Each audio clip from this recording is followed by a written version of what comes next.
আশা করি খুব ভালো আছো, আমিও খুব ভালো আছি। আমি বাজার থেকে চিংড়ি মাছ নিয়েছি। চিংড়ি মাছের একটা বড়া করে লাউ পাতার ঝোল করব। এই দেখো লাউ পাতা নিয়ে এসেছি, আমি পেস্ট করে নিয়েছি। তোমরা দেখো আমি কি কি দিচ্ছি। আমি একটু নুন দিচ্ছি, আমি একটু হলুদ দিচ্ছি, লঙ্কার গুঁড়ো দিচ্ছি, আর এটা চালের গুঁড়ো দিচ্ছি। চিংড়ি মাছের বড়াটা করব। কড়াইতে তেল দিয়ে দিয়েছি।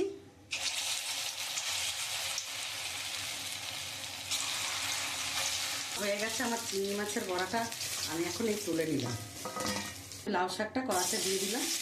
পরিমাণ মতন হলুদ দিয়ে দিলাম, আমি পরিমাণ মতন নুন দিয়ে দিলাম, আমি একটু হলুদের গুঁড়ো দিয়ে দিলাম, দিয়ে দিচ্ছি।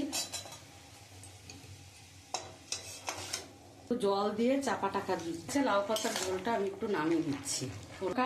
কালো জিরে আর তেজপাতা ফোড়নে দিয়ে দিচ্ছি। করে রেখেছি, আমি উপর থেকে দিয়ে দিলাম। কয়েকটা ভেঙে দিচ্ছি।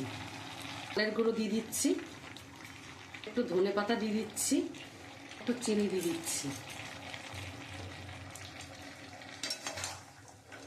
আমি ভেজে রেখেছিলাম, নামানোর আগে দিয়ে দিচ্ছি। আচ্ছা, আমি নামিয়ে দিচ্ছি। চিংড়ি মাছের বড়া দিয়ে লাউ পাতার ঝোল হয়ে গেছে।